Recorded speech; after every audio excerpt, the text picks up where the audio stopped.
여러 나라를 여행하다 보면 자국 문화와 공통점을 가진 문화도 있지만 차이를 보이는 문화도 있다. 흔히 몸짓 언어라고 말하는 제스처만 해도 그렇다. 손바닥을 아래로 향하게 하고 위아래로 흔든다든지 고개를 좌우로 흔든다든지 하는 동작이 문화권에 따라서는 다른 의미를 나타낼 수도 있다. 전자는 한국에서는 보통 이리로 오라는 뜻을 나타내지만 서양에서는 저리로 가라는 반대 의미를 나타낸다. 또한 고개를 좌우로 흔드는 것은 한국에서는 부정의 의미를 나타내지만 인도에서는 정반대로 긍정의 뜻을 나타낸다. 이렇게 제스처가 다른 경우뿐만 아니라 더 나아가 문화에 따라 특정한 말이나 행동을 금기시하는 경우도 있다. 이러한 금기사항은 지키지 않으면 곤란한 일이 생길 수도 있기 때문에 특별히 조심해야 한다. 그러므로 여행을 할 때 오해를 부를 수 있는 제스처나 금기사항을 미리 확인해서 주의한다면 크게 당황하지 않을 것이다. 오늘은 한국대학교 문화인류학과 교수로 재직 중이신 김민선 교수님을 모시고 한국, 중국, 일본 3국 문화에 대한 강연을 듣겠습니다. 큰 박수 부탁드립니다. 안녕하십니까? 오늘은 젓가락으로 본 3국 문화라는 주제로 한국, 중국, 일본 3국 문화를 비교해 보겠습니다. 한국, 중국, 일본은 지형적으로나 역사적으로 아주 긴밀한 관계를 유지해 왔습니다. 3국은 유교 문화를 공유한다든지 쌀을 주식으로 한다든지 하는 공통점을 가지고 있습니다.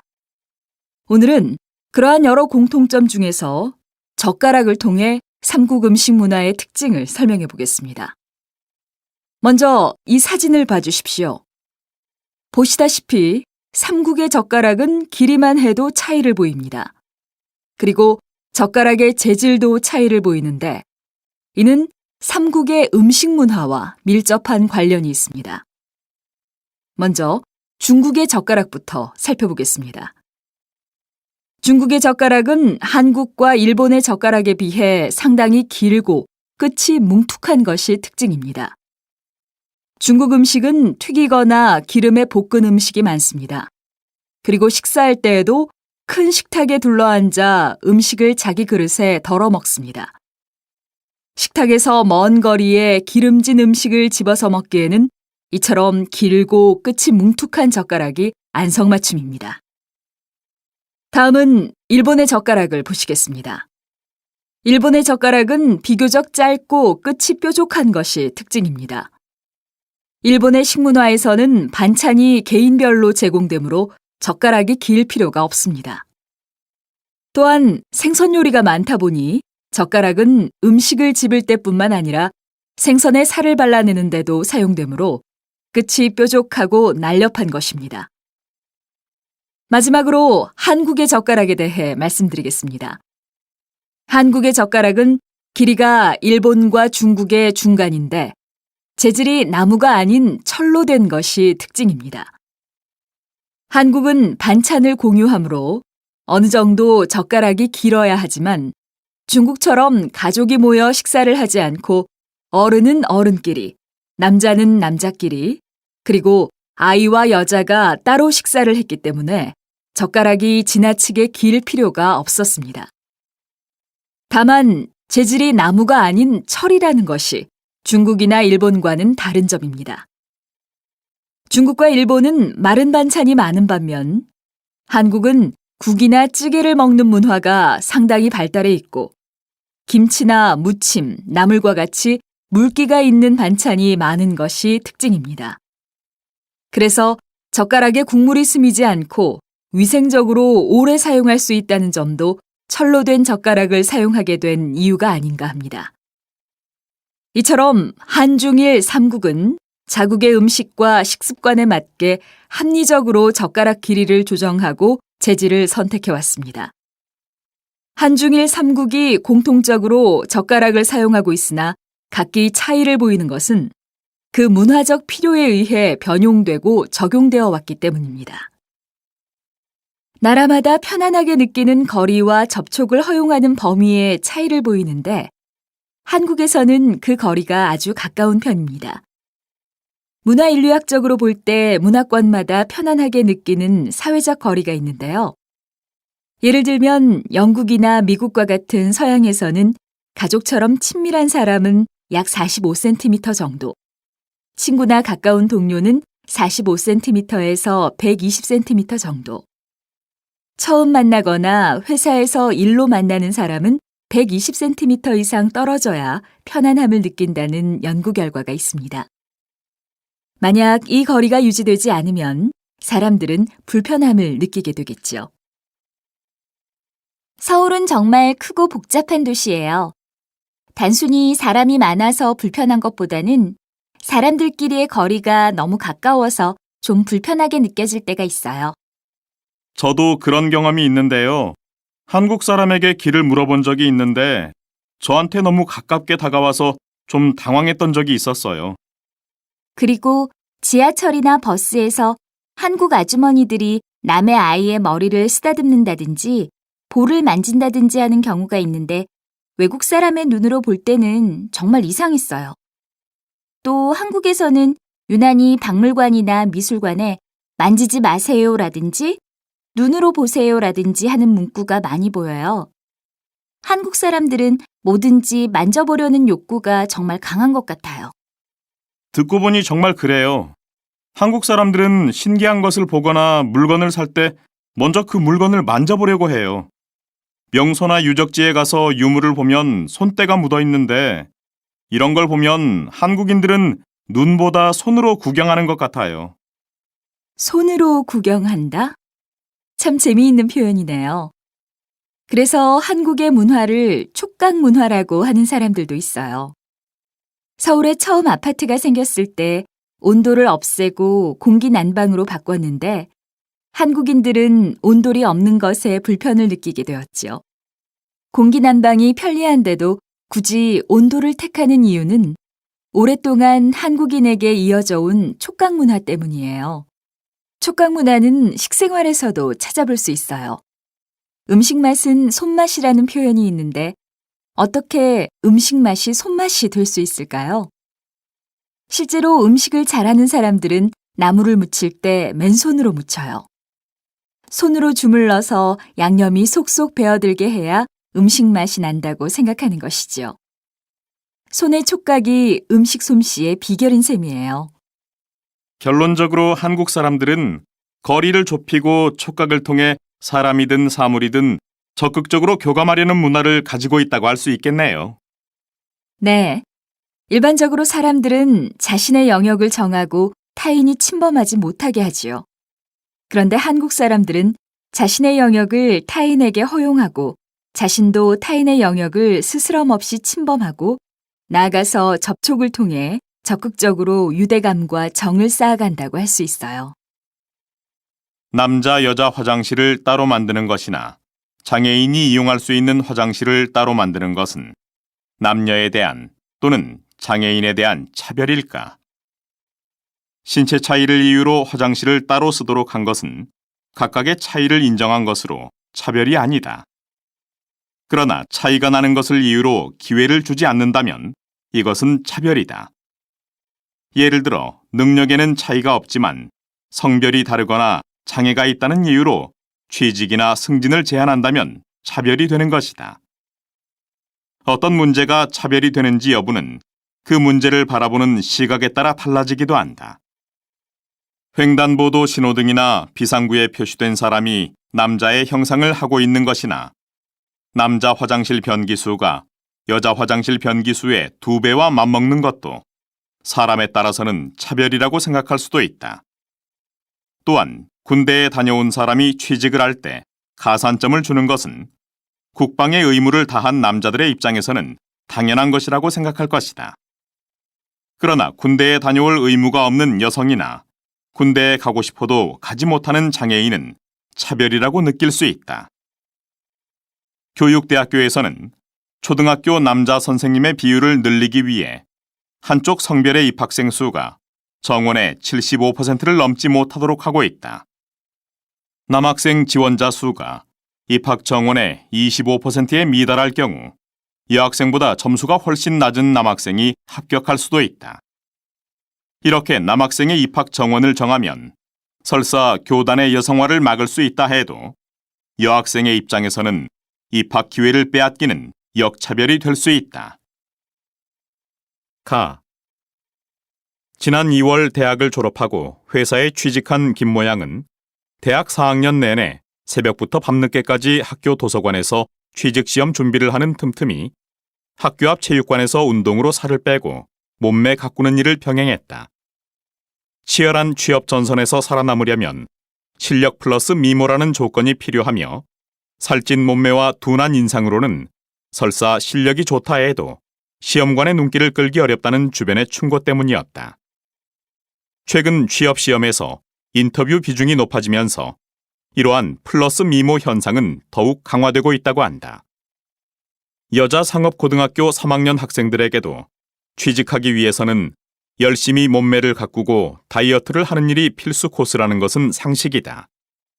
방학이 끝나면 성형수술로 모습이 달라진 친구를 만나 문자 그대로 괄목상대하게 되는 것도 이제 새삼스럽지 않다. 나. 젊은이들 사이에는 과거는 용서해도 못생긴 건 용서할 수 없다는 생각이 거의 일반화된 모양이다. 용모차별은 인종차별보다 심하다는 말까지 들린다. 결혼정년기 자녀를 둔 대부분의 부모들은 배우잣감으로 날씬하고 예쁜 여자나 키 크고 잘생긴 남자가 아니면 고개를 돌리는 자녀들을 보며 혀를 찬다. 바야흐로 사람을 평가하는 모든 가치에 우선하는 기준이 미모인 시대가 된 것 같다.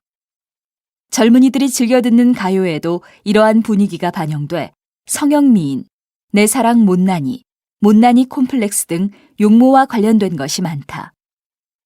어린아이들은 한술 더 뜬다. 예쁜 엄마, 예쁜 선생님, 예쁜 여자친구만 찾는다. 동화작가 모임인 우리누리가 최근 펴낸 아이들이 고민하는 101가지 콤플렉스를 보면 아이들의 으뜸 가는 고민거리가 외모인 것을 확인할 수 있다. 다. 이렇게 오늘날 우리 문화와 의식 속에 깊이 스며들어 있는 미 이데올로기는 여성을 위해 미를 확산시키는 장치가 아니라 여성을 억압하는 장치로 고착되고 있다는 점에서 문제가 된다. 미국의 여성학자 나오미 울프는 그의 책 미의 신화에서 여성의 미와 관련된 현대사회의 새로운 억압 요소를 미의 신화로 표현했다. 이러한 이데올로기와 억압 장치들은 전체적이고 집단적인 것으로 뭐라 딱 꼬집어 말할 수 없는 형태여서 마치 영원한 신화처럼 교묘하게 작용한다는 것이다. 한국여성연구회 서소영 윤영주 씨가 최근 발표한 논문 또 하나의 굴레, 미의 신화는 최근 한국 사회가 보여주는 미에 대한 집착이 거의 종교와 맞먹는 권위를 지니면서 건강이나 풍부한 인간성 같은 인간의 진정한 아름다움을 왜곡하고 있다고 주장했다. 미모는 최소한 절반의 신화가 됐다. 라. 여성단체들의 항의 덕분에 여상 출신 사원 모집 요강에 키 165cm 이상의 용모 단정한 미혼 여성류의 조건은 사라졌지만 실제로는 고졸 대졸을 막론하고 여직원 채용에서 미인 선호가 훨씬 더 내면화하고 은밀해진 것으로 알려졌다. 이러한 경향은 아름다움을 향한 여성들의 동경심과 열등감을 확대 재생산하고 있다. 마.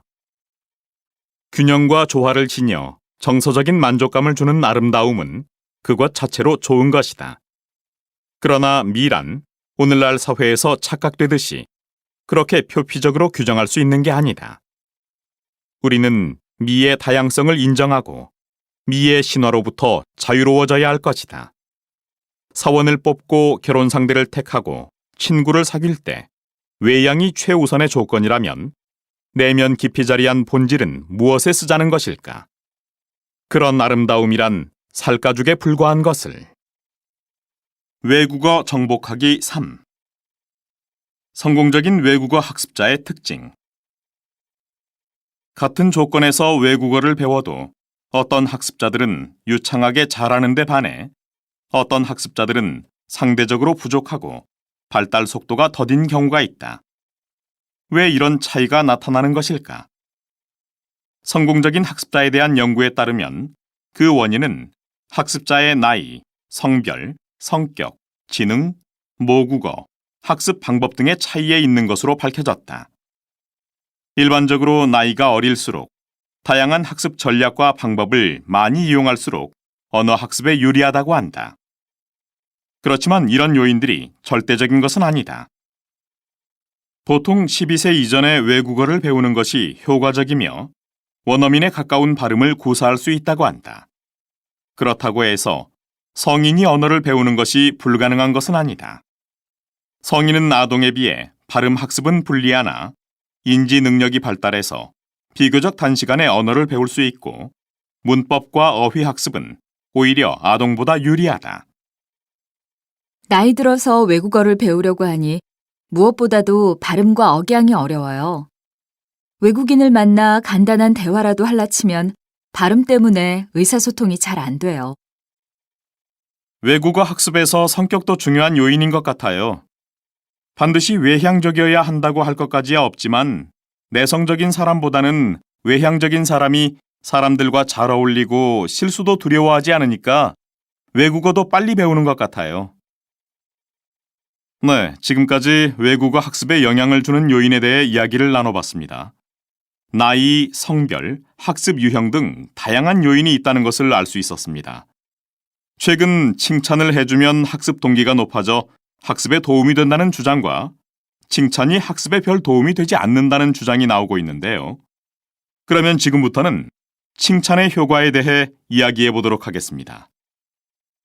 저는 외국어 학습에 교사의 칭찬이 효과적이라고 생각합니다. 우리가 외국어를 배울 때는 모국어를 배울 때와 달리 자신감을 잃어버리기 쉽습니다.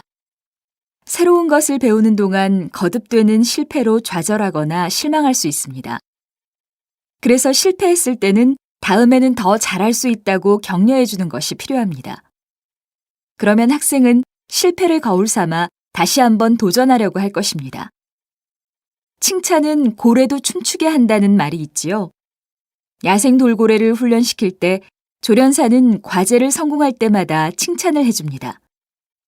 돌고래에게 해주는 칭찬과 격려는 먹이보다 더 효과를 보인다고 합니다. 저는 무조건 칭찬을 많이 하는 것은 문제가 있다고 생각합니다. 실제로 제가 외국어를 배울 때 이런 경험이 있었는데요. 저희 선생님은 학생이 틀린 대답을 했을 때도 좋습니다, 잘했어요 라며 항상 칭찬을 해줬습니다. 그런 일이 반복되다 보니 전 선생님의 칭찬이 진짜 나를 칭찬하는 게 아니라 습관이 아닐까 하는 의심을 하게 되었고 나중에는 잘했다는 말을 들어도 습관이 돼서 아무 느낌도 받지 못하게 되었습니다. 이런 걸 보면 아까 말씀하신 것과는 달리 칭찬이 별 효과가 없는 것 아닙니까? 제 말씀은 칭찬을 습관적으로 해줘야 한다는 것이 아니었습니다. 성공하지도 않았는데 말끝마다 잘한다고 칭찬해 줄 것까지야 없겠죠. 제 말은 칭찬을 해주려면 학생이 성취를 보였을 때 그것을 격려하기 위해 칭찬을 해야 효과적이라는 것입니다. 한 연구에 따르면 과제를 수행했을 때 칭찬을 해준 집단이 그렇지 않은 집단보다 동기부여가 되었고 과제에 더 적극적이었다고 합니다. 이처럼 적절한 때 적절한 정도로 칭찬을 해줄 때만 효과가 있는 것입니다. 한 방송 프로그램에서 아이들이 싫어하는 야채 주스를 마실 때 칭찬이 어떤 효과를 보이는지 실험을 했습니다. 한 유치원에서는 아이들이 야채 주스를 마실 때마다 칭찬을 해줬고 다른 유치원에서는 칭찬 없이 그냥 야채 주스를 마시게 했습니다. 그리고 일주일이 지난 실험 마지막 날 칭찬을 해줬던 유치원에서는 칭찬을 하지 않고 야채 주스를 마시게 했습니다. 그랬더니 아이들은 실망한 표정이었고 칭찬을 해주었을 때보다 훨씬 적은 양의 주스를 마셨습니다. 반면에 칭찬 없이 야채 주스를 마시게 한 아이들은 첫날보다 훨씬 더 많은 주스를 마셨습니다. 이것을 보면 칭찬이 꼭 긍정적인 효과를 가져오는 것은 아닌 것 같습니다. 칭찬을 하다가 하지 않으면 오히려 역효과가 날 수도 있는 것입니다. 그렇지만 모든 사람들이 스스로 기쁨을 느끼고 최선을 다하려고 하지는 않을 것 같습니다. 격려나 보상이 긍정적인 영향을 미친다는 것은 부인할 수가 없습니다. 만약 격려나 보상이 성공에 영향을 주지 않는다면 아무도 하기 싫은 일을 하려고 하지 않을 겁니다. 선생님, 요즘 한국어를 공부하면서 어려운 점이 있어요. 저는 문법이나 단어를 공부하는 걸 좋아하는데요. 교실에서는 배운 단어나 문법을 다 이해하지만 막상 한국 사람들하고 대화하려 치면 공부한 단어나 문법이 나와도 잘 모르는 경우가 많아요. 또 신문을 읽을 때 하나라도 모르는 단어나 문법이 나오면 내용을 이해하는 게 너무 어렵고요. 6급이나 됐는데 아직도 한국어 실력이 부족한 것 같아 실망스러워요. 실망스러워할 것까지는 없어요. 줄리앙 씨는 열심히 공부한 만큼 효과가 없어서 걱정을 하고 있군요. 자신의 학습 유형을 알고 자신에게 맞는 학습 방법을 찾으면 더 큰 효과를 볼 수 있어요. 줄리앙 씨, 사람을 처음 만났을 때 이름을 기억하는 편인가요? 얼굴을 기억하는 편인가요? 전 얼굴보다는 이름을 기억하는 편이에요. 그래서 이름을 알더라도 막상 그 사람 얼굴을 떠올리려면 기억이 나지 않는 경우가 많아요. 선생님이 말로만 설명하는 것을 잘 이해하는 편인가요? 아니면 예나 그림을 보여줄 때 더 이해가 잘 되는 편인가요? 선생님이 말로 설명하셔도 잘 이해할 수 있어요. 마지막으로 선다형 시험을 좋아하나요? 주관식 시험을 더 좋아하나요? 전 주관식 시험은 정말 못 보겠어요. 너무 부담스럽고 주관식 시험 문제를 보면 무슨 말을 써야 할지 겁부터 나요. 줄리앙 씨는 좌뇌형 학습자인 것 같네요. 사물을 인식하는 방법에 따라 크게 좌뇌형 학습자와 우뇌형 학습자로 나눌 수 있어요.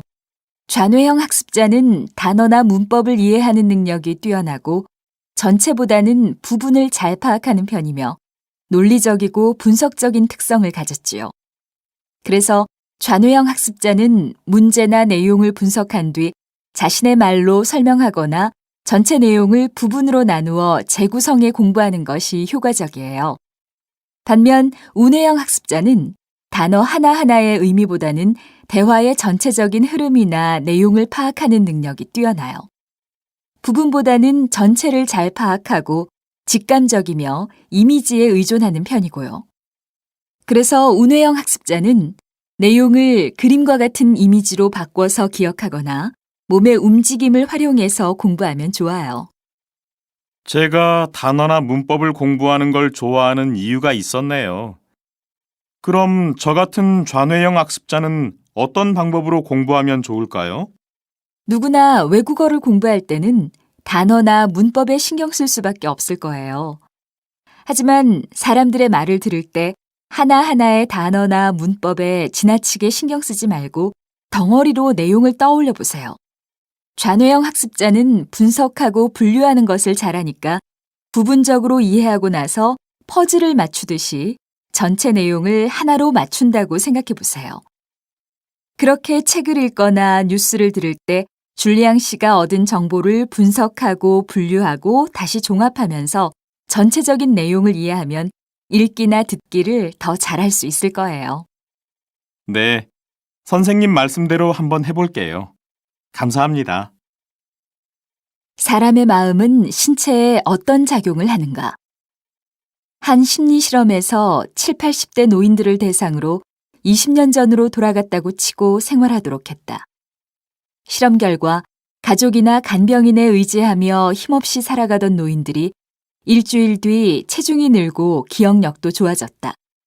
그뿐만 아니라 자신이 젊다고 생각하고 생활한 노인들은 그렇지 않은 노인들보다 실제로 더 젊어 보인다는 평가를 받았다.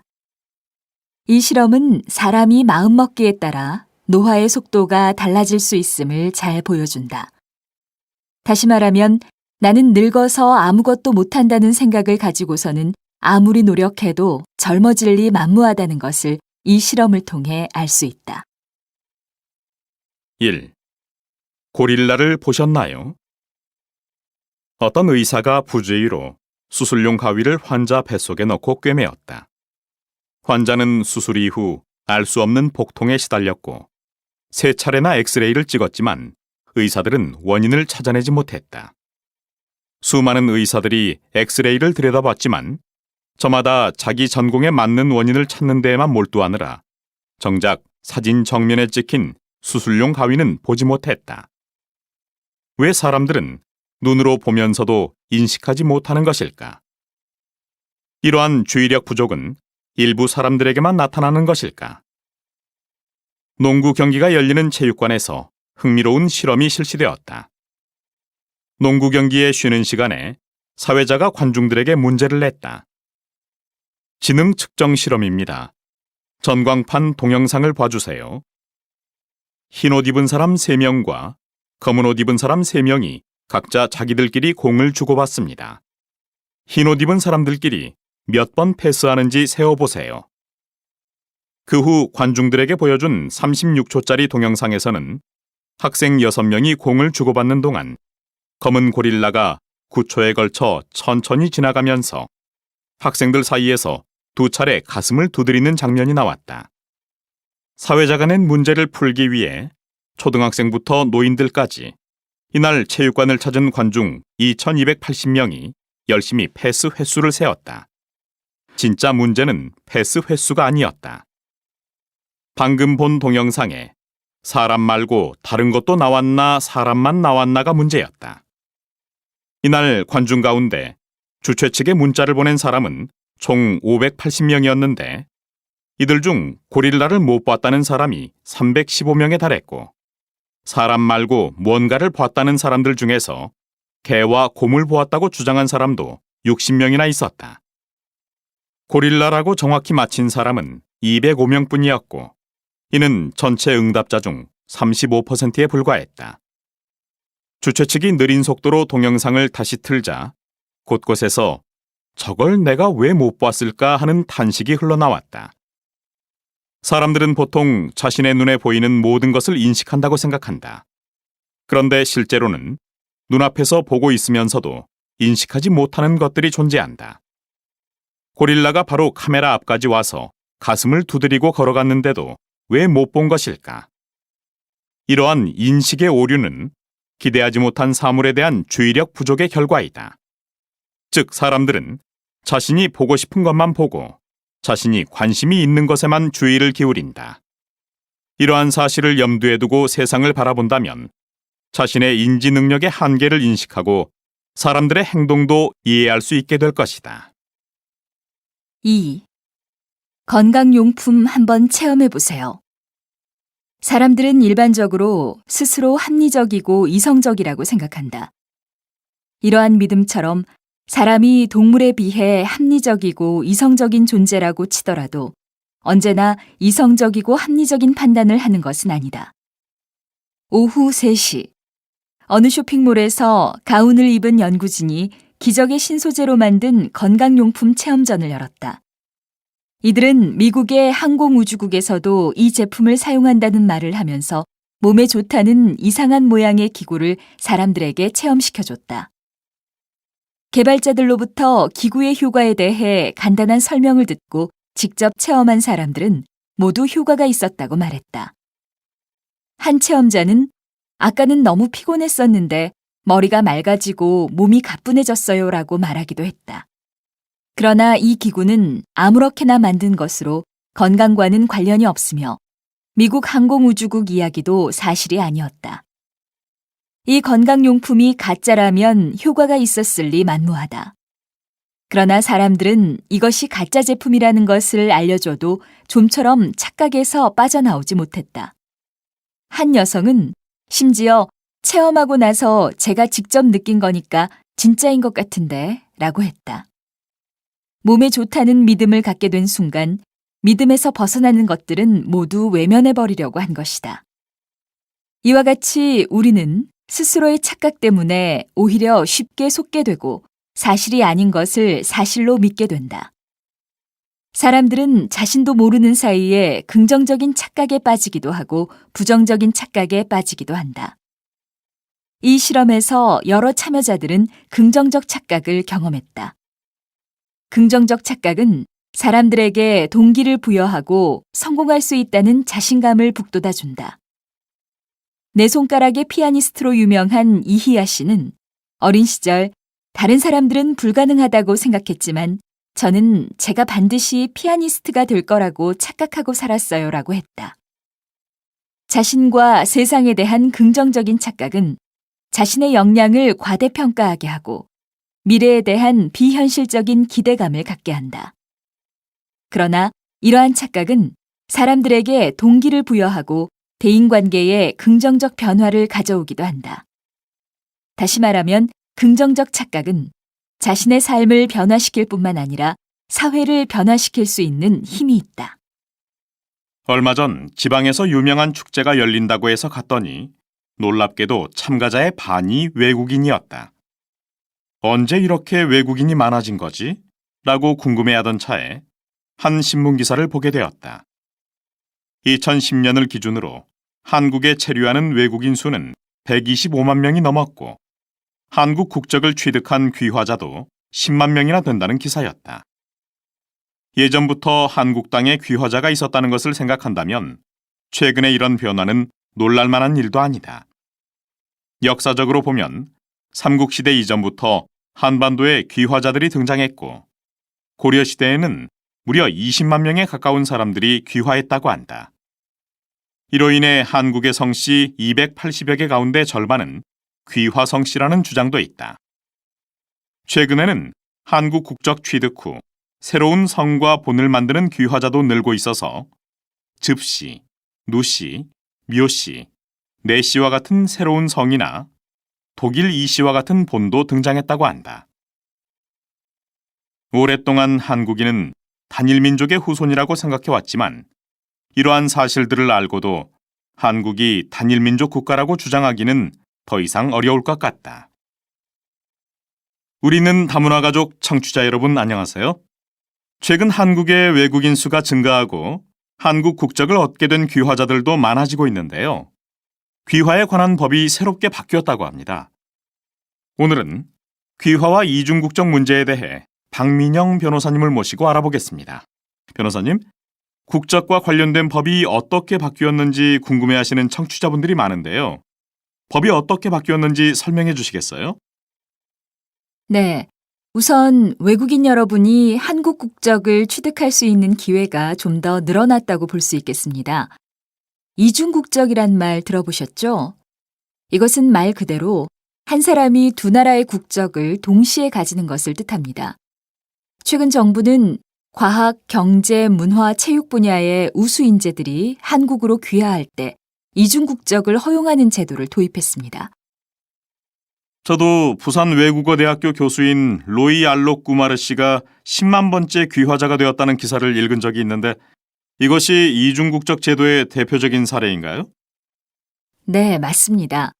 꾸마르 씨는 한국 정부 초청 장학생으로 한국에 왔다가 한국 여성과 결혼해 한국에 정착하게 되었는데요. 오랫동안 인도 국적을 포기하지 못하고 있던 차에 새로운 제도가 생겨서 31년 만에 한국 국적도 취득하게 되었다고 합니다. 한국이 저출산 고령화 사회로 변화하고 있기 때문에 국가의 성장 잠재력을 계속 키워나가려면 외국의 인재들을 적극적으로 받아들이는 일이 더 중요합니다. 그래서 이번에 이중국적 제도를 마련하게 된 것입니다. 일반인의 경우 귀화하기 위해서는 5년 이상의 거주 기간이 필요한데 반해 우수한 능력을 보유한 외국인의 경우 국내에 5년 이상 거주하지 않고도 한국 국적을 취득할 수 있게 되었습니다.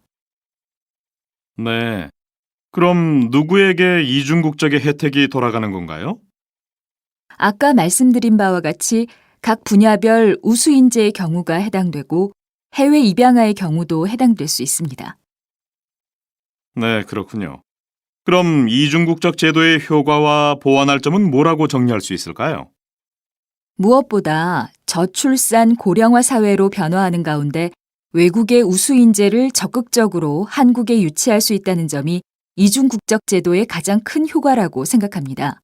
그렇지만 정부는 이중국적 제도뿐만 아니라 외국의 우수 인재들이 불편 없이 한국에 살 수 있도록 영주권 제도를 더 활성화시켜야 합니다. 네. 이중국적 제도를 더 보완해서 해외의 우수한 인재를 더 많이 유치할 수 있으면 좋겠네요. 오늘 말씀 감사합니다. 이번에 서울시에서 개최하는 다문화 축제에 우리 반도 참가하기로 했는데 오늘은 구체적인 내용을 의논해 봤으면 좋겠어요. 제 생각에는 다문화 축제 참가는 반 친구들이 모두 즐겁게 참여할 수 있는지를 먼저 생각해야 한다고 봐요. 우선 노래대회, 요리대회, 연극대회가 열린다고 하는데 우리 반은 어느 대회에 참가하는 것이 좋을까요? 저는 요리대회에 나가면 좋겠어요. 맛있는 음식도 먹고 자기 나라의 문화도 소개할 수 있으니까 일석이조잖아요. 저는 켈리 씨와 생각이 좀 달라요. 우리 반 친구들의 국적이 다양하니까 모두 한 팀으로 요리대회에 나가기는 아무래도 어려울 것 같아요. 무슨 음식을 만들지 결정하기도 애매하고요. 저는 함께 연극대회에 참가하면 어떨까 싶어요. 흥미진진한 내용으로 연극을 만들면 재미있을 거예요. 저도 스티븐 씨 의견에 동의해요. 연극대회에 나가게 되면 대본도 한국어로 써야 하고 한국말도 더 연습하게 될 테니까 한국어 공부에도 도움이 되지 않을까요? 네, 저도 마리코 씨 의견에 찬성이에요. 연극을 하면서 우리 반 친구들은 끼가 많으니까 재미있는 장기도 보여줄 수 있겠네요. 그럼 연극대회에 나가는 것으로 합시다. 그런데 어떤 내용으로 연극을 하면 좋을까요? 여러분의 생각을 자유롭게 말씀해 주세요. 마리코 씨? 저는 친구들이 한국에 와서 겪었던 경험담을 중심으로 연극을 구성하면 어떨까 싶어요. 그럼 각 나라의 문화적인 차이도 알 수 있고 외국인뿐만 아니라 한국인이 봐도 재미있을 것 같아요. 그래요. TV에 외국인을 흉내내는 코미디 프로그램도 많잖아요. 우리가 직접 하면 더 실감나고 재미있을 거예요. 네, 좋아요. 그럼 한국에서 문화 차이로 인해 당황했던 재미있는 경험담을 중심으로 연극을 구성해 보기로 해요. 좋아요. 그럼 구체적으로 연극을 어떻게 준비할지 역할을 나눠봅시다. 우선 내용을 정해서 한국어로 대본을 쓰는 일이 필요한데 누가 하면 좋을까요? 켈리 씨와 제가 같이 하면 좋겠어요. 켈리 씨는 한국에 오래 살았고 표현력도 좋으니까 가장 적합한 사람인 것 같아요. 저는 우리 반 친구들의 경험담을 모아서 정리할게요. 네, 좋아요. 다른 친구들도 재미있는 경험담을 저와 마리코 씨에게 알려주시면 대본 만드는데 참고할게요. 그럼 이번 주말까지 대본을 만들어 주세요. 그런데 연극 연습은 어떻게 하면 좋을까요? 다음 주부터 일주일에 2번 정도 수업 끝나고 만나서 연습하면 어떨까요? 같이 점심도 먹고 연습도 해요. 네, 좋은 생각이에요. 연극 대회가 한 달 정도 남았으니까 연습 시간은 충분하겠네요. 네, 저도 찬성이에요. 벌써부터 연극 대회가 기대되는데요. 한 아이가 있었습니다. 이 아이는 같은 반 친구들에게 대한민국을 설명하기 위해 언제나 지구본을 들고 다녀야 했습니다. 어느덧 세월이 흘러 청년이 된 그 아이는 이제는 더 이상 지구본을 가지고 다닐 필요가 없게 되었습니다. 이 광고는 어느 해외 주재원 자녀의 실화를 토대로 구성한 것입니다. 한국의 국가 위상 변화를 잘 보여주고 있어서 사람들의 공감을 얻고 있습니다. 광고를 보고 난 후 한국 사람이라면 누구나 자부심과 뿌듯함에 가슴이 뭉클해집니다. 7, 80년대 해외에서 유학했거나 거주했던 사람이라면 한 번쯤 이와 같은 경험을 했을성 싶습니다. 과거의 한국은 작고 이름 없는 가난한 나라였습니다. 그러나 비록 나라는 가난했을지언정 한국인의 가슴 속에는 미래에 대한 희망과 열정이 가득 차 있었습니다.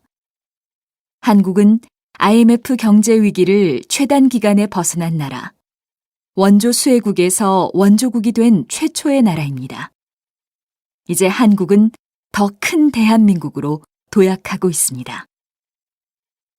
과거의 한국은 동양의 작고 이름 없는 나라였으며 한국 전쟁 후에는 선진국의 원조로 겨우 생계를 이어가는 나라였다.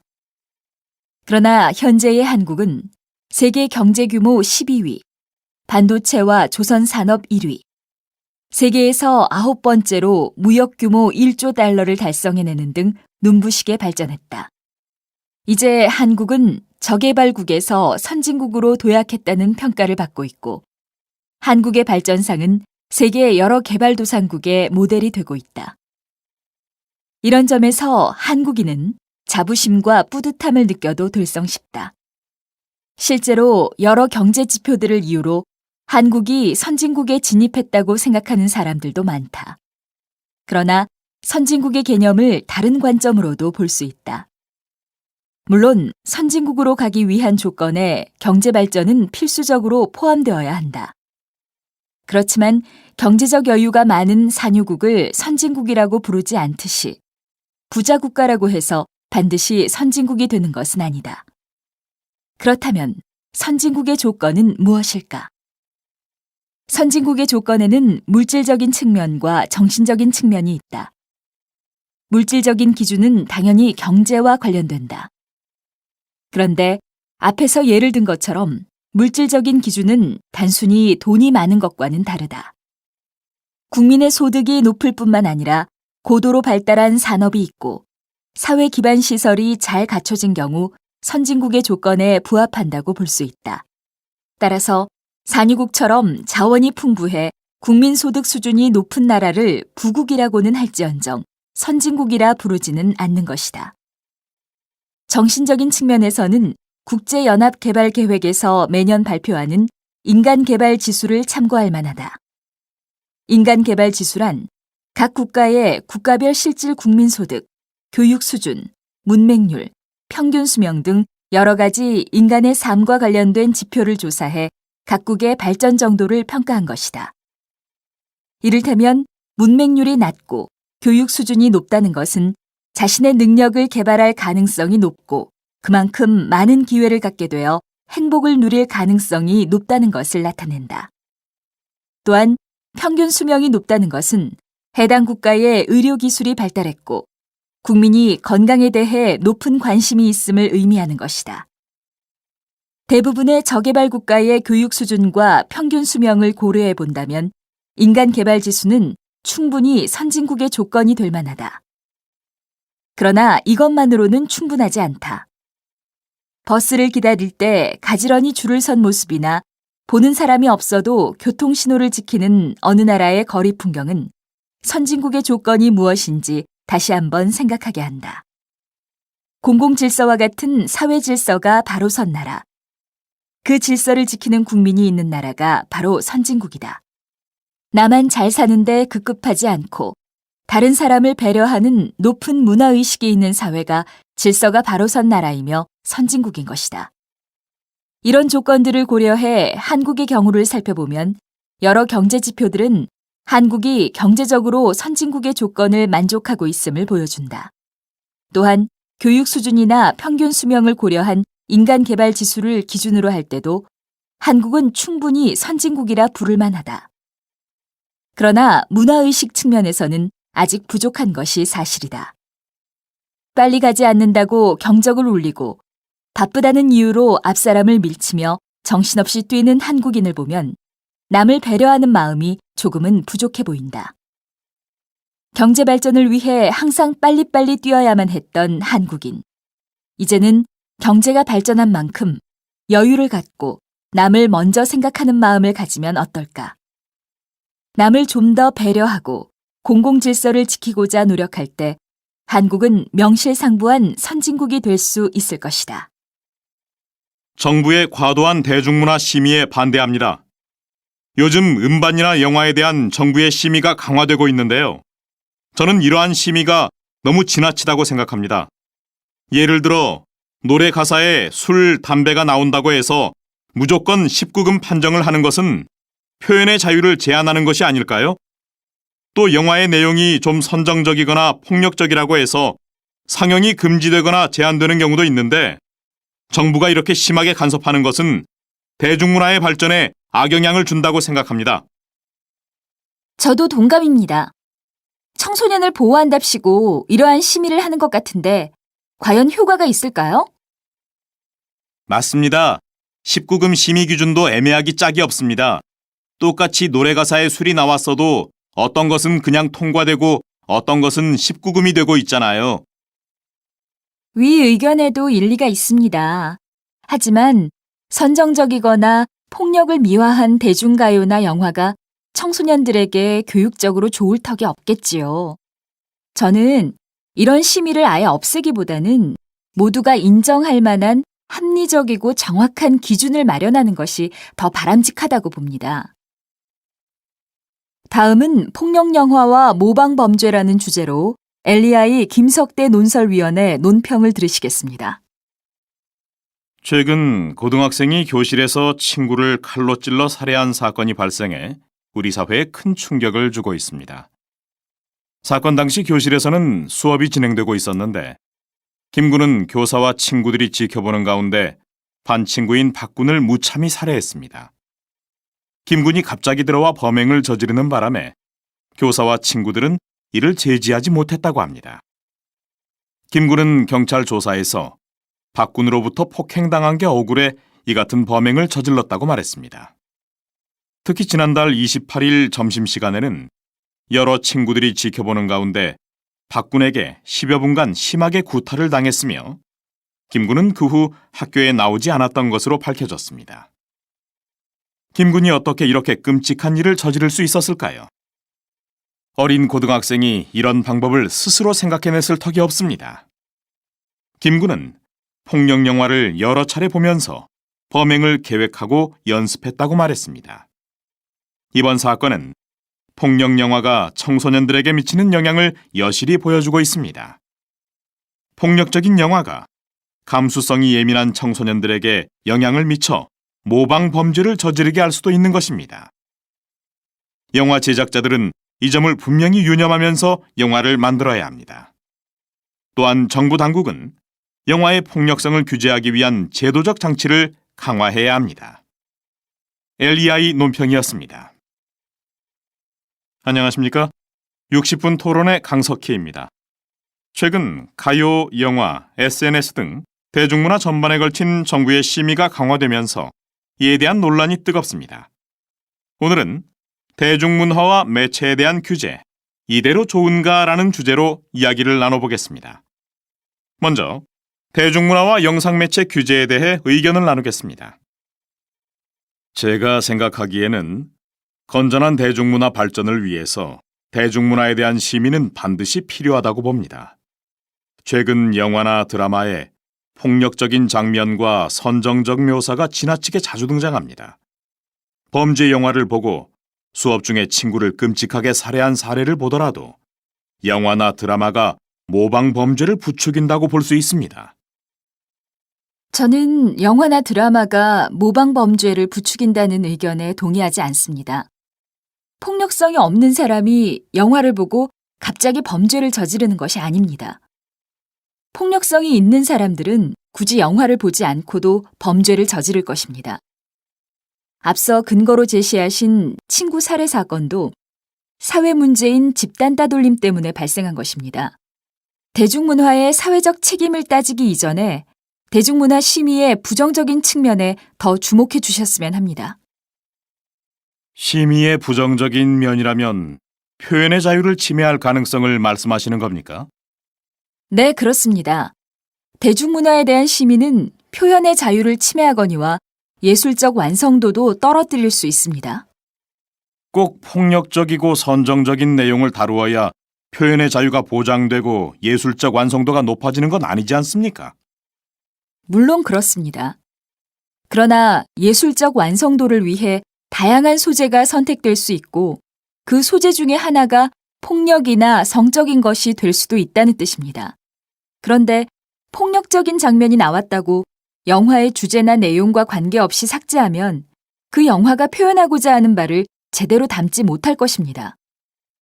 그럼 영상 매체의 규제에 대한 토론은 이쯤에서 마무리하고 이제 인터넷과 SNS 규제에 대해 의견을 나누도록 하겠습니다.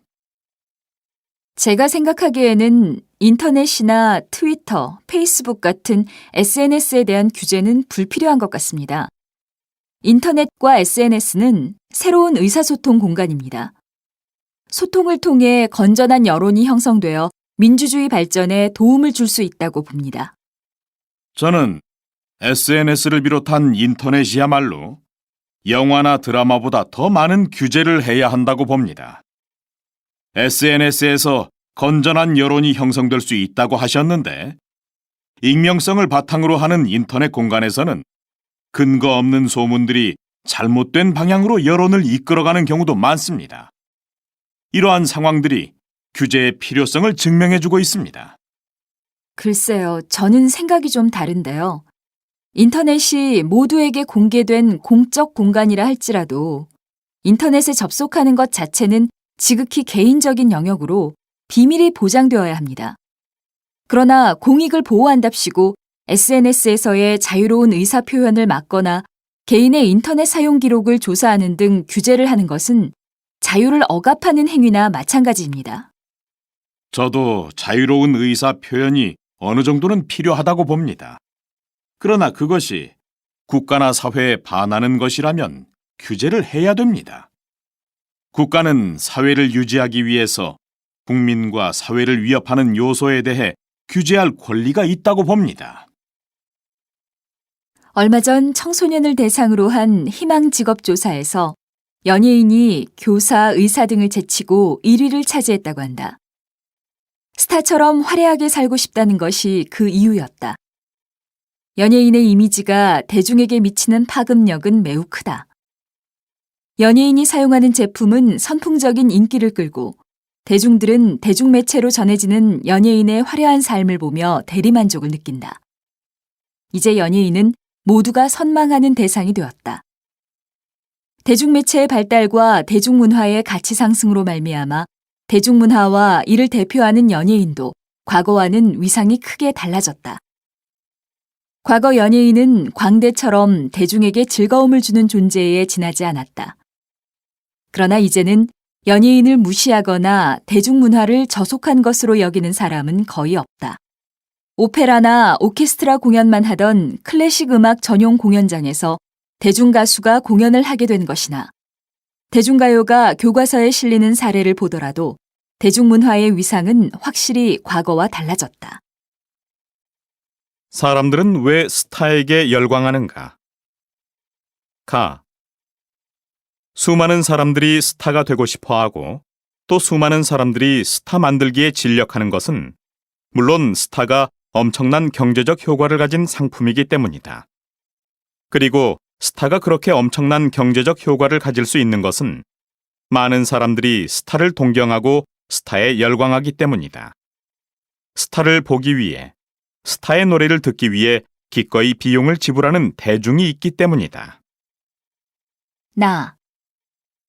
사람들은 왜 스타에게 열광하는가?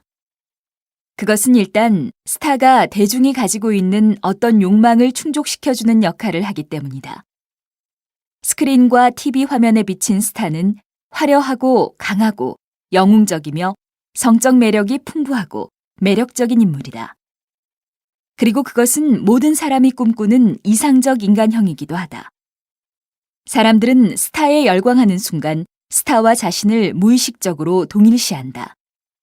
즉, 스타는 사람들이 스스로 결여되어 있다고 느끼는 부분을 환상적으로 충족시켜주는 대상이다. 그런 과정이 가장 전형적으로 드러나는 장르가 영화이다. 다. 영화는 어떤 환상도 쉽게 먹혀 들어갈 수 있는 조건에서 수용된다. 영화는 기술적으로 완벽한 이미지를 구현한다. 게다가 화면이 크기 때문에 압도적인 이미지로 관객을 빨아들인다. 컴컴한 극장 안에서 관객은 부동 자세로 숨죽인 채 영화에 집중하게 되며 자연스럽게 영화가 제공하는 이미지에 빠져든다. 이런 상황에서는 스크린에서 벌어지는 어떤 상황도 진짜처럼 받아들여진다. 영화에서 보이는 내용이 정말 그럴싸한 것인가 아닌가 하는 판단은 실제 생활의 기준을 따르지 않는다. 관객은 영화를 보는 그 순간에는 사람이 날아다니고 과거를 여행하고 유령과 대화를 나누고 로봇과 사랑에 빠지는 것을 진짜처럼 믿게 되는 것이다. 그런 식으로 영화에 빠져들면서 관객은 영화에서 보이는 주인공의 근사한 모습에 매료될 수밖에 없다. 그리고 그 순간 무의식적으로 자신을 영화 속의 주인공과 동일시하게 된다. 그렇게 매력적인 대상과 자신을 동일시하면서 사람들은 자신의 진짜 모습, 그 약하고 초라하고 별 볼 일 없는 현실의 모습을 잊고 그 순간 이상적인 인간형을 간접 체험하게 되는 것이다. 라. 대중음악 스타의 경우도 마찬가지이다. 화려한 무대에서 노래 부르는 스타의 모습에 열광하는 순간 대중은 그 스타가 표상하는 강력한 힘에 스스로를 스타와 동일시한다.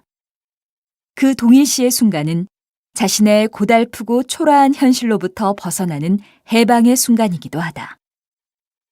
마. 결국 스타에 대한 대중의 열광은 기본적으로 스크린과 TV 화면에 비친 허구적인 이미지에 대한 것이지 자연인으로서의 배우나 가수에 대한 것이 아니다. 그러나 대중에게 그 둘은 하나로 간주된다. 사실 어쩌면 스타는 대중 한 사람 한 사람과 스타의 관계가 기본적으로 익명적일 수밖에 없다는 데서 가능해진다. 사람들은 스타 역시 어쩔 수 없는 한 인간, 약점과 한계를 안고 사는 한 인간일 수밖에 없다는 사실을 아주 쉽게 잊어버린다. 바. 스타가 무대에서 노래 부르고 있다. 수많은 팬들이 소리를 지르고 환호하는 가운데 스타는 공연을 마치고 황급히 무대 뒤로 사라진다. 그 뒤를 한 소녀 팬이 꽃다발을 든 채 뒤쫓아간다. 무대 뒤로 간 스타는 화장실로 들어간다. 잠시 후 용변을 마친 스타가 시원하다는 표정을 짓고 화장실을 나와 대기실로 사라진다. 꽃다발을 든 소녀는 순간 꽃을 전달하는 것조차 잊은 채 망연자실해한다. 아, 오빠도. 언젠가 본 적이 있는 코미디의 한 장면이다.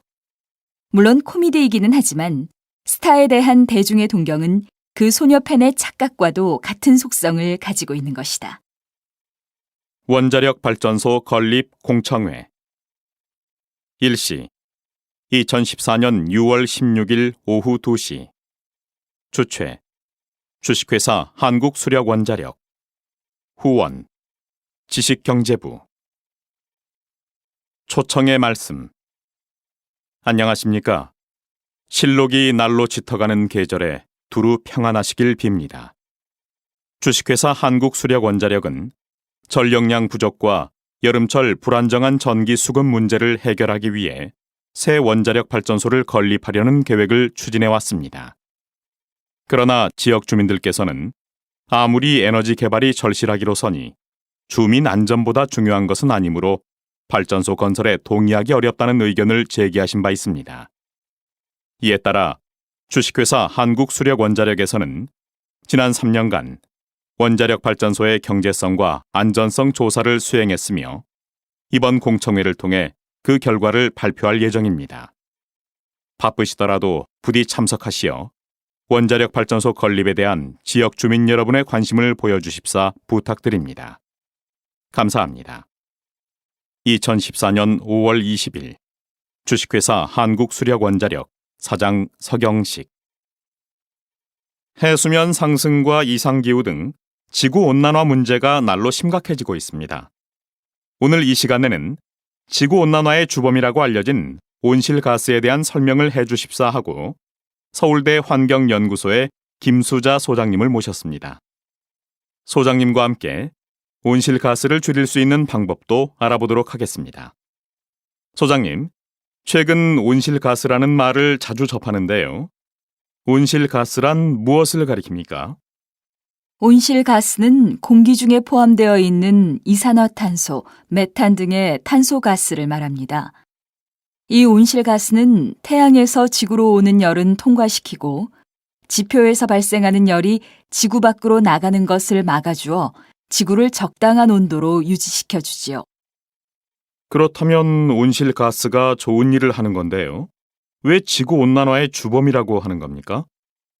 적당량의 온실가스는 지구 온도를 적절하게 유지해 주지만 온실가스의 양이 늘어나면 지구 표면의 온도가 계속 올라가게 돼서 문제가 되는 겁니다. 그렇군요. 그럼 현재는 온실가스의 양이 너무 증가해서 문제가 되겠군요. 맞습니다. 온실가스의 80%를 차지하는 이산화탄소는 석유나 석탄과 같은 화석연료를 태우는 과정에서 발생합니다. 즉, 화력발전이나 자동차 운행 시 이산화탄소가 발생하게 되는데요. 산업화로 이산화탄소 발생량은 증가하는 데 반해 과도한 개발로 이산화탄소를 흡수하는 숲이 사라지면서 대기 중 온실가스량이 크게 증가하게 되었습니다. 그럼 온실가스 배출을 줄이려면 화석연료의 사용을 줄여야겠네요. 그렇지만 화석연료에 의존하는 에너지 비중이 적지 않기 때문에 온실가스 배출량을 아주 낮추기는 어렵지 않을까요? 맞습니다. 하지만 불필요하게 소비되는 에너지를 줄이는 것만으로도 온실가스 감축에 큰 도움이 됩니다. 또한 온실가스를 배출하지 않는 대체 에너지를 개발해야 합니다. 숲의 파괴를 막고 도시에 나무를 많이 심어 이산화탄소를 흡수하게 하는 것도 하나의 방법이 되겠고요. 네. 말씀대로라면 전기를 아껴 쓰거나 나무를 심는 등 우리가 실천할 수 있는 방법이 많이 있겠네요. 온실가스를 줄이기 위한 생활 속 실천도 중요할 것 같습니다. 최근 발생한 원자력 발전소 사고로 인해 원전 건설에 대한 논란이 일고 있습니다. 오늘은 원자력 발전소가 필요한가라는 주제를 가지고 이야기해 보겠습니다. 저는 원자력 발전소를 지금보다 더 늘려야 한다고 봅니다. 이 자료에서도 확인할 수 있듯이 원전은 1kW시당 발전 비용이 36원으로 석유나 천연가스, 수력발전보다 훨씬 저렴합니다. 저희 연구소에서 조사한 바에 따르면 원전을 1기만 줄여도 가정에서 부담하는 전기료가 연 5만 원씩 늘게 됩니다. 원자력 발전이 없다면 경제발전과 가정생활에 미치는 영향이 클 것입니다. 원자력 발전이 경제적이라고 말씀하셨는데요. 제 생각에는 반드시 그런 것 같지는 않습니다. 발전 과정에서의 비용이 적을 뿐 발전 시설 건설과 유지, 사용 후 핵 폐기물 처리 비용을 고려한다면 경제적이라고 말할 수 있는지 의문입니다.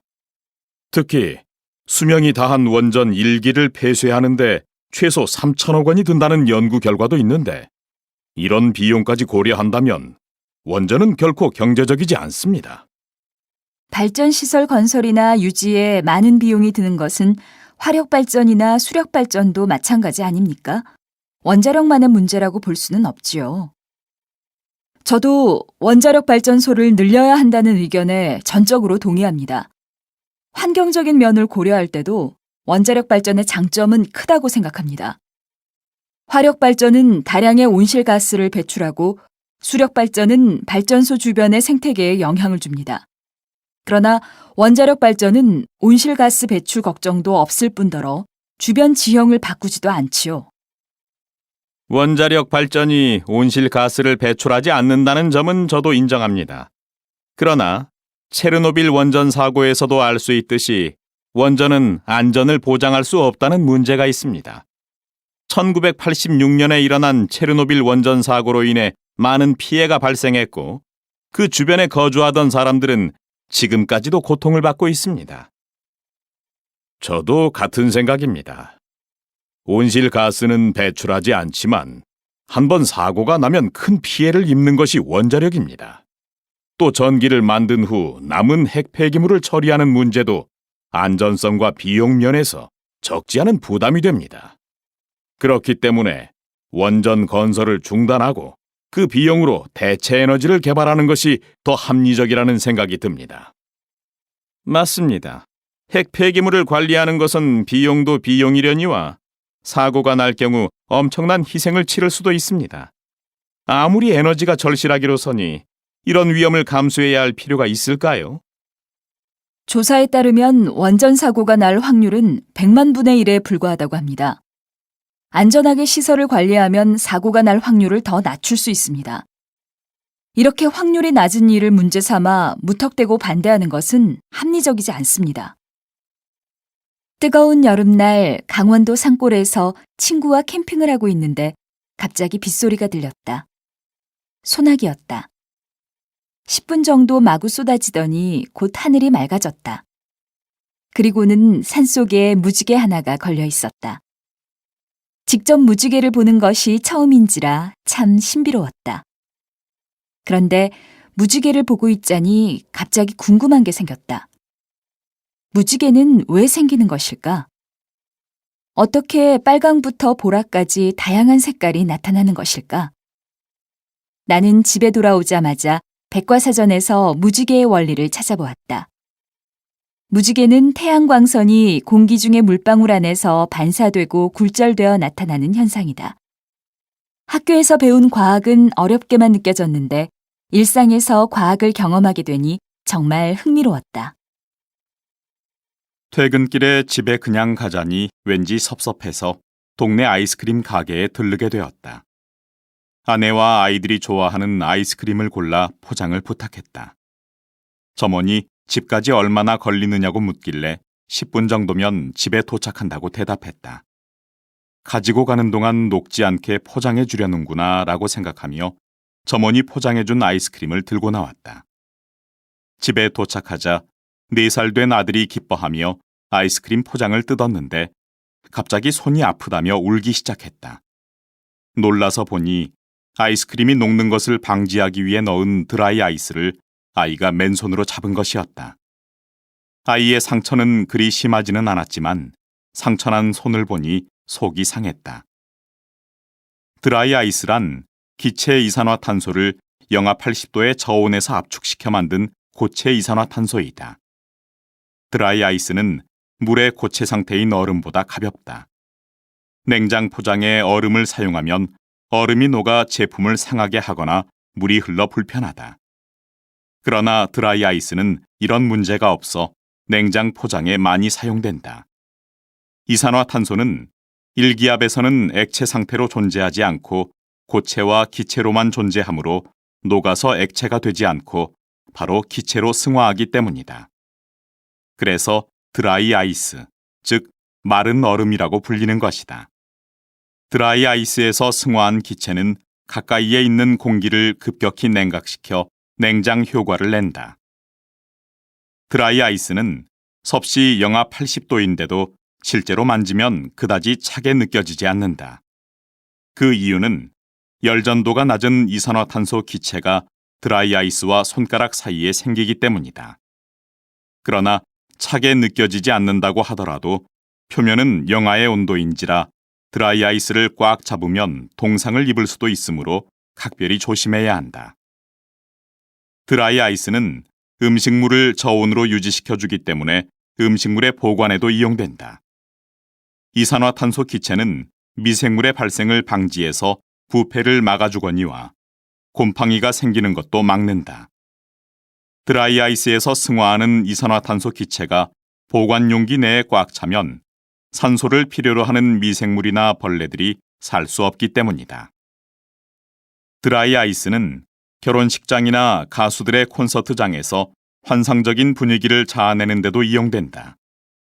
결혼식이 끝난 후 신랑과 신부가 퇴장할 때 음악과 함께 바닥에 깔리거나 가수들의 무대를 장식하는 데 이용되는 하얀 연기가 바로 그것이다. 이 연기는 드라이 아이스가 승화열을 흡수하는 과정에서 주변 공기의 수증기를 액화시키면서 생긴 것이다. 드라이 아이스는 불을 끄는 데에도 효과적이다. 불이 났을 때 드라이 아이스 조각을 던져 넣으면 승화한 이산화탄소 가스가 불을 덮고 공기를 차단해 불을 끄는 데 도움을 준다.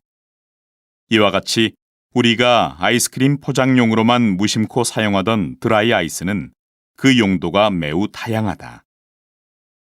소음은 왜 밤에 더 크게 들릴까?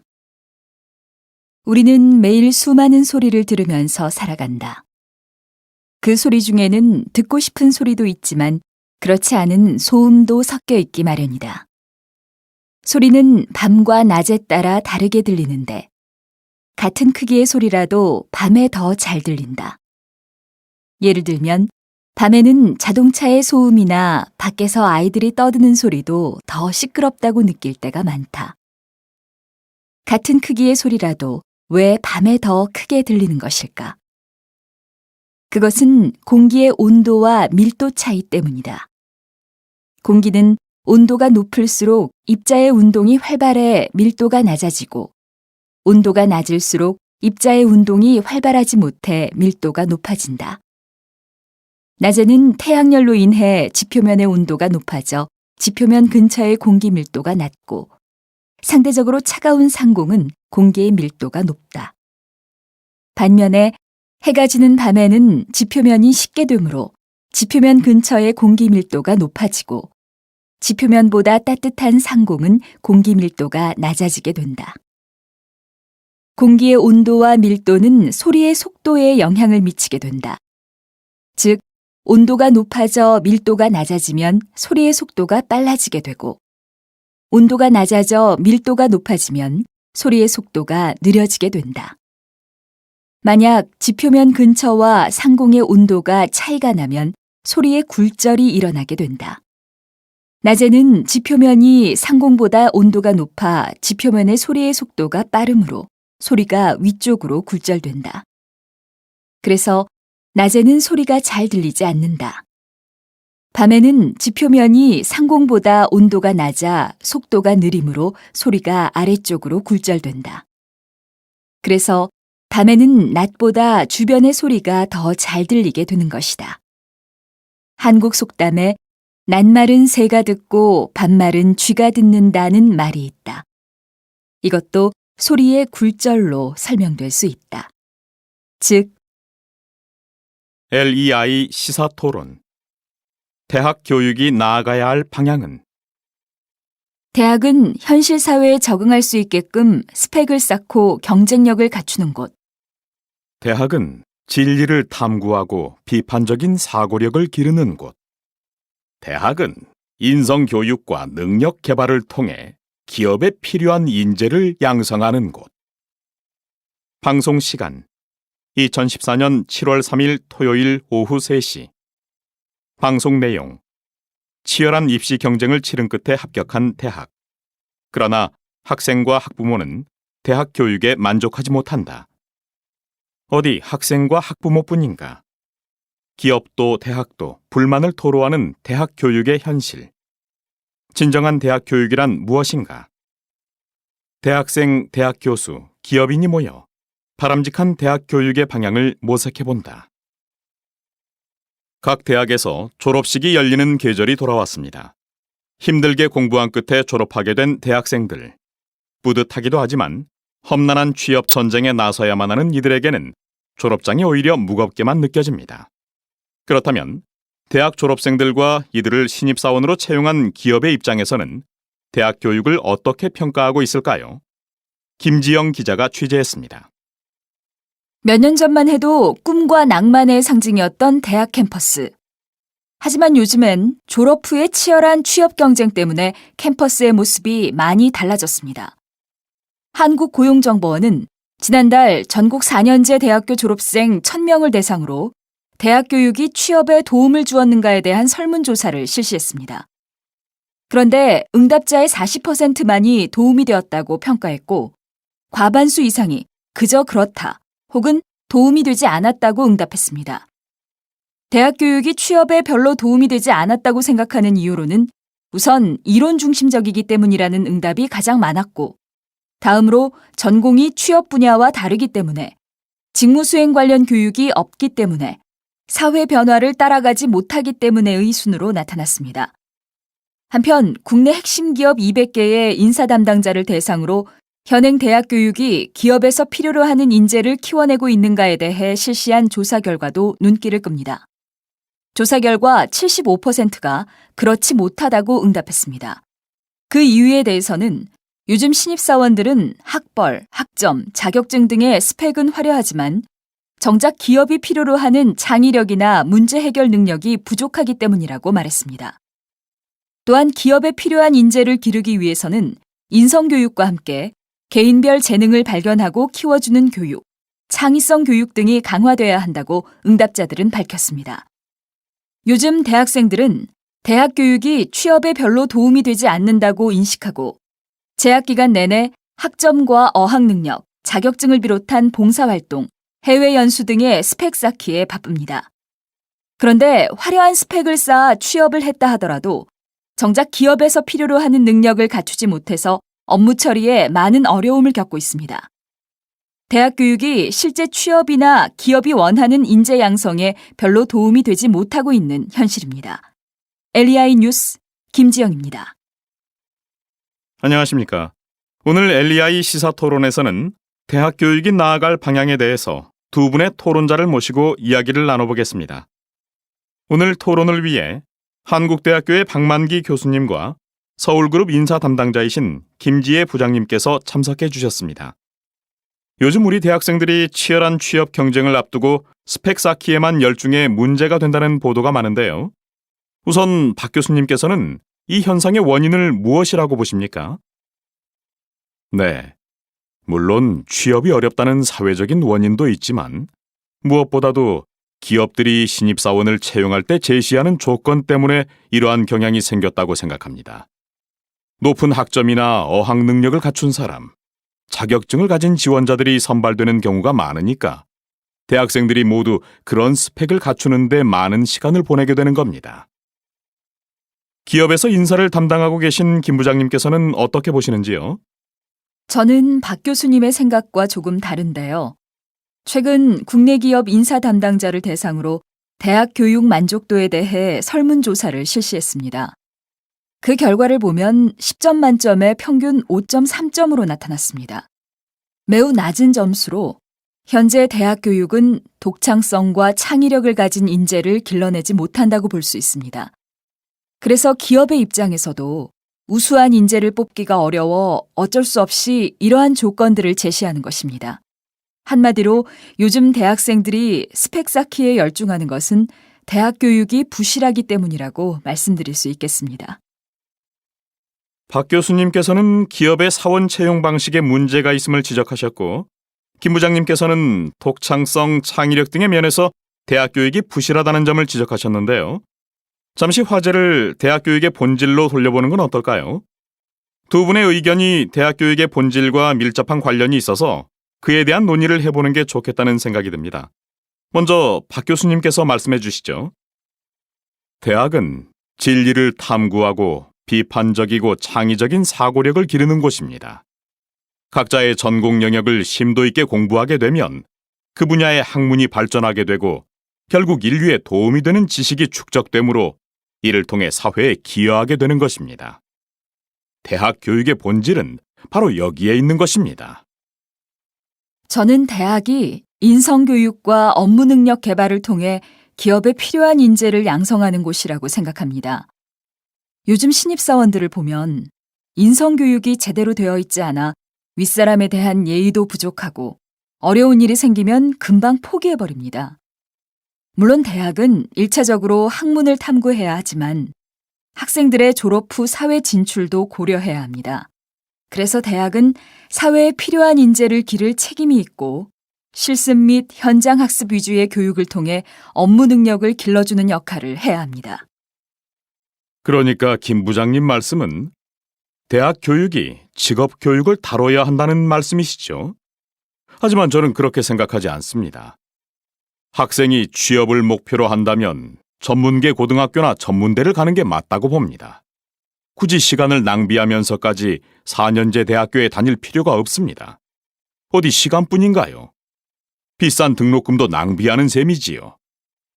기업에서 필요한 기술은 신입사원 연수를 통해서 기업이 가르치는 것이지 대학이 가르쳐주는 것이 아니라고 봅니다. 대학은 폭넓은 사고와 다양한 경험을 통해 가치관을 정립하고 인생의 목표를 설정하는 곳이라고 생각합니다. 대학이 가치관과 인생의 목표를 정하는 중요한 곳이라는 점은 저도 동의합니다. 요즘 신입사원들이 업무 능력도 부족하고 인성교육도 제대로 되어 있지 않아서 회사 생활에 잘 적응하지 못하는 경우를 보더라도 그렇습니다. 그러니까 제 말씀은 학생들이 취업 후 겪게 되는 문제점들을 파악해 이를 반영한 실제적인 교육 과정을 마련해야 한다는 뜻입니다. 명사와의 만남.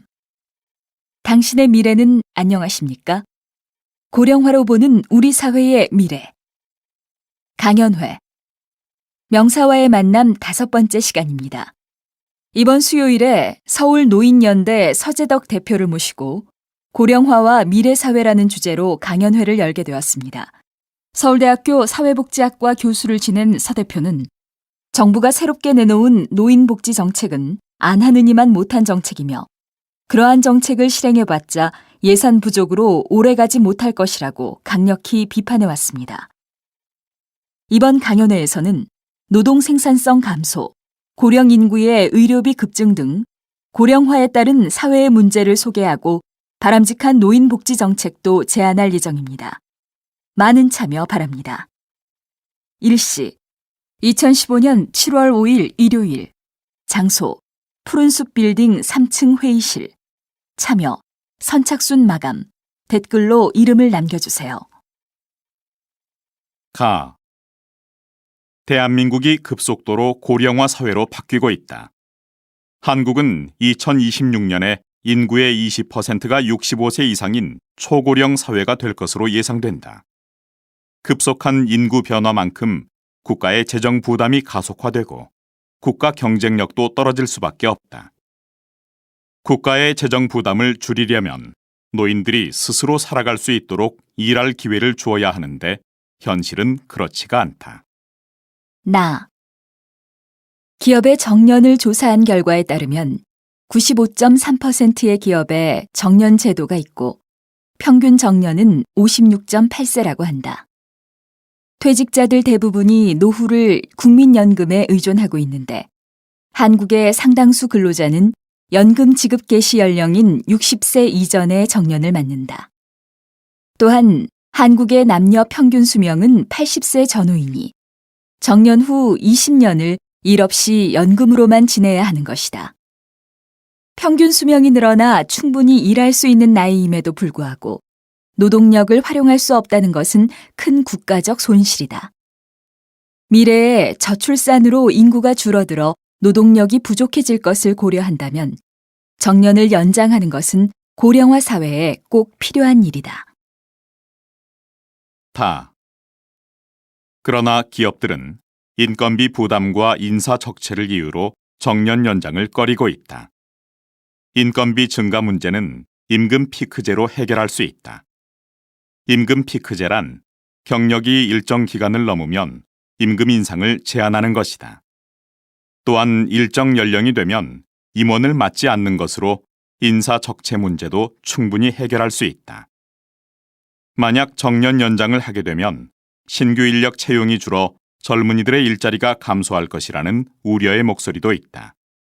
그러나 정년을 몇 년 연장해봤자 젊은 층의 일자리가 줄어드는 것은 고작 2, 3년뿐으로 장기적인 관점에서 보면 신규 채용에 영향을 주지는 않을 것이다. 정년 연장의 혜택을 받은 사람들도 2, 3년 후에는 퇴직을 하게 되고 그러면 다시 새로운 일자리가 젊은 층에게 돌아가기 때문이다. 고령화 저출산 시대의 가장 효과적인 해결책은 은퇴 속도를 늦추는 것이다. 정년을 연장하게 되면 국가는 노인층에 드리는 복지 비용을 줄일 수 있고 세금을 더 걷어 재원을 마련할 수 있게 된다.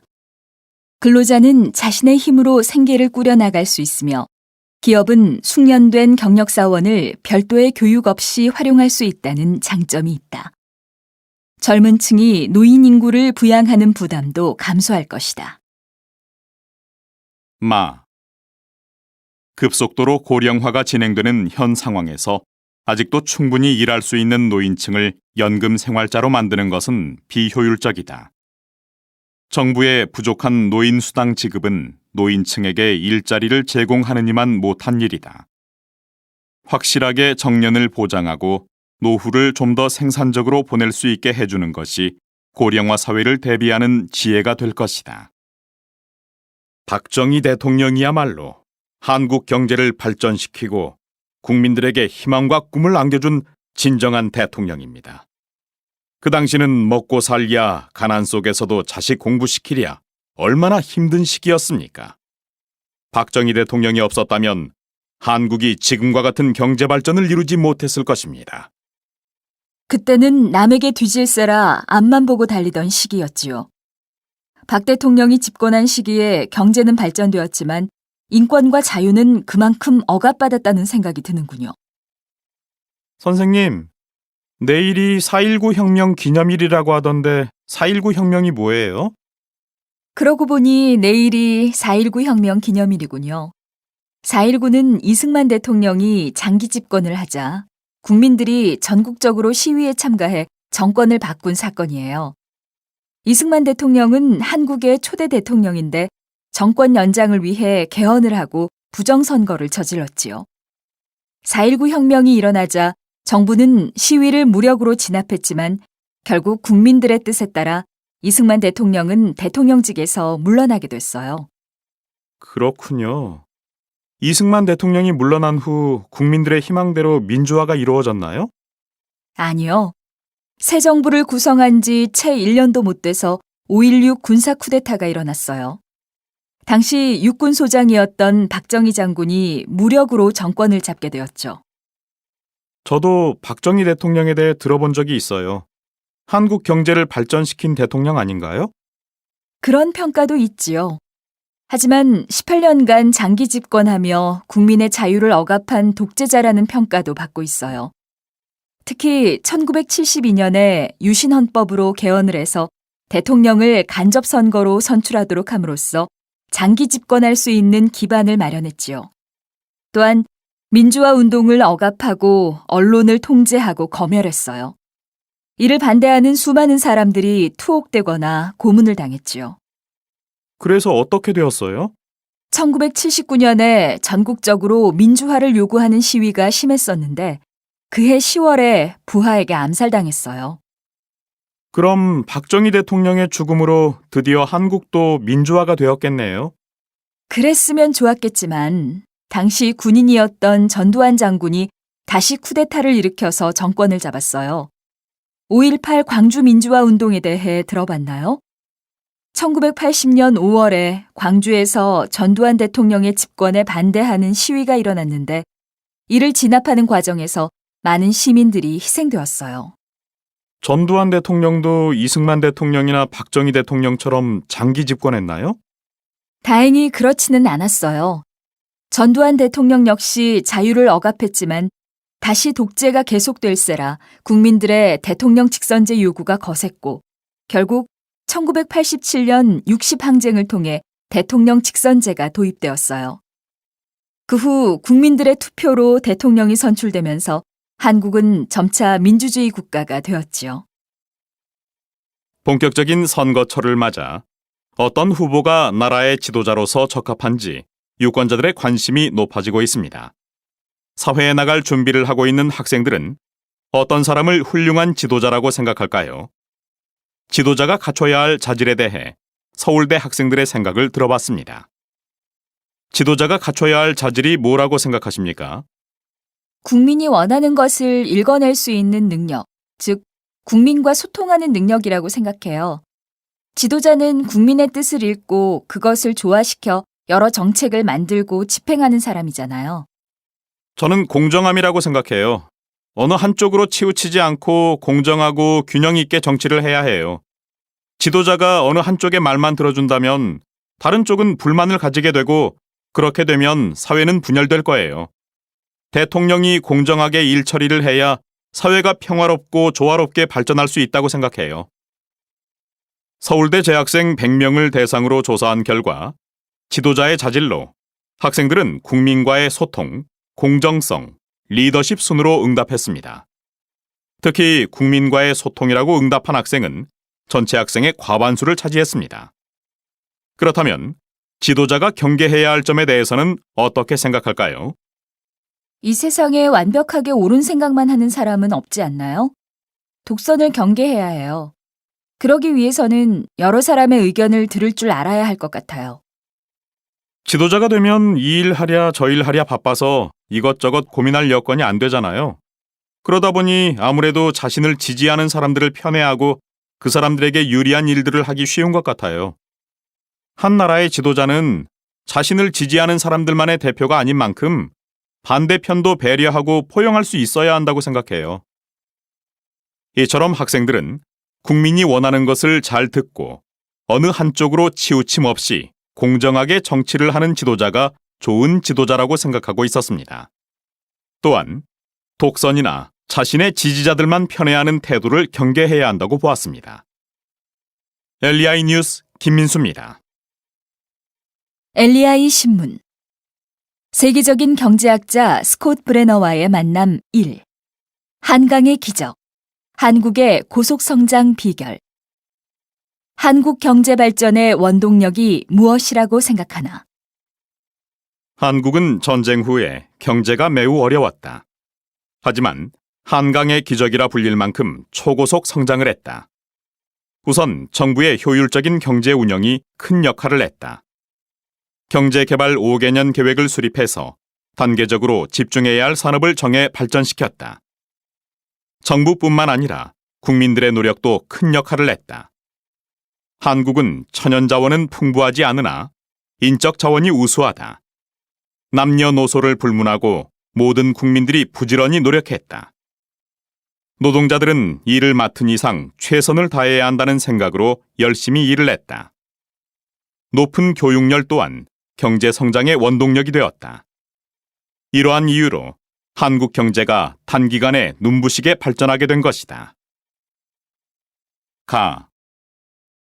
1950년대 절대적 빈곤의 땅 한국.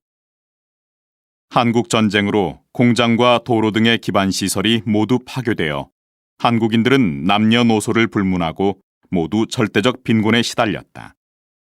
그 당시 한국 경제는 농업 중심의 산업 구조, 부존 자원의 부족, 과잉 인구 등으로 빈곤의 악순환이 지속되는 상황이었다.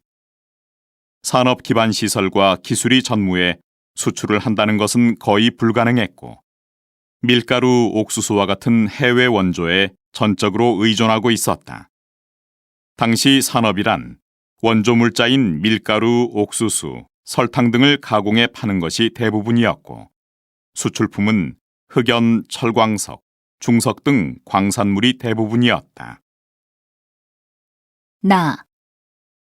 1960년대 계획경제와 경공업. 한국의 본격적인 산업화는 1960년대 경제개발 5개년 계획이 실시되면서부터이다. 박정희 대통령은 1962년에 제1차 경제개발 5개년 계획을 실시하면서 값싼 노동력을 활용해 수출 주도형 산업구조를 마련했다. 1968년 구로동에 수출산업공단인 구로공단을 준공하면서 수출량은 더욱 늘어나 경제가 빠르게 성장하기 시작했다. 1960년대에는 합판, 가발, 신발 등 경공업 제품의 수출이 총 수출 규모의 80%를 차지했다. 급속한 산업화로 인해 일자리를 찾아 농촌 인구가 대거 도시로 이동하는 이농 현상이 심화되면서 도시 빈민층이 생겨나고 도시 변두리에는 판자촌, 달동네가 형성되었다. 1970년대 중화학공업의 시작. 1970년대에는 경공업에서 중화학공업으로 산업 구조가 점차 바뀌었다. 이때 처음으로 철강을 생산했고 조선소를 세워 배를 만들기 시작했다. 같은 시기에 반도체 조립을 시작해 현재와 같은 성장의 기반을 마련했다. 이때도 여전히 의류와 섬유가 수출 품목 1위를 차지하기는 했지만 철강과 선박, 기계류도 수출품 중 35%의 비중을 차지했다. 1977년 한국은 아시아에서 일본에 이어 두 번째로 수출 100억 달러를 달성했다. 서울과 부산을 연결하는 경부고속도로 개통은 한국 경제 발전에 큰 기여를 했다. 경부고속도로의 개통으로 생산품을 소비시장과 신속하게 연결할 수 있게 된 것이다. 1970년대 후반에는 국내 건설사들이 중동에 진출한 후 외화를 획득해 한국 경제 발전에 많은 도움을 주었다. 1980년대, 90년대 고속성장과 산업구조의 다변화. 1980년대에 들어서면서 한국 경제는 13%의 고속성장으로 상당한 호황을 누리게 되었다. 1인당 국민소득 1만 달러를 달성하면서 중산층이 증가하게 되었고 실제로도 자신을 중산층이라고 생각하는 사람이 국민의 70%를 넘었다. 자동차를 100만 대 이상 팔아 자동차 수출국의 이름을 얻게 되었고, 냉장고, 세탁기 등 가전제품의 수출로 세계 시장을 넓혀갔다. 1990년대 한국 산업의 주역은 단연 반도체였다. 1998년에는 일본 업체를 추월해 세계 1위 반도체 수출국으로 자리 잡게 되었다. 그러나 그동안 정부가 실시한 대기업 중심의 선성장 후분배 정책의 부작용이 드러나기 시작했다. 이후 정부의 시장 개입이 지속적인 성장을 저해야 한다고 판단한 정부는 민간 주도의 경제발전 체제를 확립할 수 있도록 경제 자율화의 기반을 마련하고자 했다. 1997년 IMF 외환 위기. 한국의 고속 성장은 여러 가지 문제점을 내포하고 있었고, 이는 1997년 IMF 외환 위기로 나타났다. IMF 경제 위기로 많은 기업들이 부도로 쓰러졌고, 정리해고와 구조조정으로 실업자가 크게 증가하게 되었다. 하루아침에 생활 기반을 잃은 사람들은 노숙자로 전락했다. 국민들은 금모으기 운동으로 힘을 합쳐 IMF 위기를 이겨냈지만 사람들의 의식은 많은 변화를 겪었다. 경제를 계속 발전하는 것으로 여겼던 사람들의 생각이 달라졌으며 자신을 더 이상 중산층이라고 생각하지 않게 되었다. 정부가 지속적으로 추진해온 선성장 후분배 정책으로 빈부격차가 심해졌고, IMF 경제 위기 이후에는 부익부 빈익빈 현상이 더욱 심화되었다. 이제는 절대적 빈곤이 아니라 상대적 빈곤을 해결해야 할 시기가 되었다. 2000년대 이후 경제구조 개편 및 무역국의 다변화. IMF 위기 이후 한국 정부는 경제 선진화의 필요성을 느끼고 공공부문, 금융, 노동 분야의 구조조정을 통해 합리적이고 효율적인 경제구조로 개편하고자 했다. 한국은 IMF에서 빌린 195억 달러를 2001년 8월에 전액 상환하면서 IMF 관리체제에서 벗어날 수 있었다. 현재 한국의 대외무역 규모는 세계 12위 수준이며 2011년에는 세계 9번째로 무역 1조 달러를 달성했다. 여러 나라와 FTA를 체결하면서 미국, 일본 등 특정국에 편중되어 있던 무역 상대국도 유럽, 아시아로 점차 다변화되었다. 그뿐만 아니라 수출 상품도 경제발전 초기에 가발, 봉제, 신발 등의 제품에서 반도체, 선박, 자동차, 전자기기, 컴퓨터 등 첨단 기술이 요구되는 제품으로 바뀌어 상당한 수준의 기술 선진화를 이루고 있다. 외국인의 눈에 비친 백두대간, LEI 다큐 스페셜. 뉴질랜드 경찰이었던 로저 셰퍼드 씨. 그는 백두대간의 거대한 산줄기에 매료돼 2007년 남한의 백두대간 전 구역을 종주했다. 그리고 2011년 10월 북한의 초청을 받아 북한의 백두대간을 걷기 시작했다. 그는 당시 3주에 걸쳐 북한 가이드의 도움을 받아 금강산에서 문필봉까지 걸었으며 이듬해 4월 다시 북한을 방문해 나머지 구역을 종주하는 데 성공했다. LEI가 정전 60주년을 맞아 준비한 특집 프로그램으로 외국인의 눈에 담긴 북한 지역 백두대간 모습이 전파를 탄다. 백두대간이 뭐예요? 백두산에서 지리산까지 이어지는 한반도의 가장 크고 긴 산줄기를 백두대간이라고 해요. 백두대간이 저렇게 아름답건만 한국 사람들은 백두대간에 다 가볼 수 없겠네요. 그렇지요. 통일이 되면 갈 수 있겠죠. 에베레스트 산이 세계에서 제일 높으니 아름다우니 해도 가깝고 쉽게 갈 수 있는 곳이 최고죠. 투어 박사에서는 백두대간 협공 열차 상품을 준비했습니다. 문명이란 무엇일까요? 인류의 지혜가 발달하여 미개한 상태에서 벗어나 사회생활을 위한 기술이나 제도가 발전된 상태를 의미합니다. 문명이 생기는 요건으로는 청동기의 사용, 문자의 발명, 계급 발생에 의한 도시국가의 출현 등을 꼽을 수 있습니다. 세계 4대 문명은 세계에서 가장 먼저 문명을 발달시킨 4개 지역을 이룹니다. 나일 강변의 이집트 문명, 티그리스 유프라테스강 유역의 메소포타미아 문명, 인도의 인더스강 유역의 인더스 문명, 중국 황허 유역의 황허 문명을 들 수가 있습니다. 그렇다면 처음으로 문명이 만들어진 곳들은 어떤 공통점이 있을까요? 인구가 많아야 하느니 기후가 좋아야 하느니 해도 문명이 발생하려면 풍부한 식량이 있어야 합니다. 우선 농사를 지으려면 곡식을 심을 넓은 땅과 물이 반드시 필요합니다. 이 2가지 조건을 모두 갖추고 있는 곳이 바로 강 주변입니다.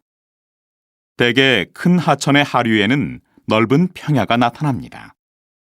요약하면 이들 지역은 큰 강의 유역으로 교통이 편리하고 농업에 유리한 물이 풍부하다는 공통점을 가집니다. 한국은 아시아 대륙의 동쪽 끝에 자리 잡고 있습니다.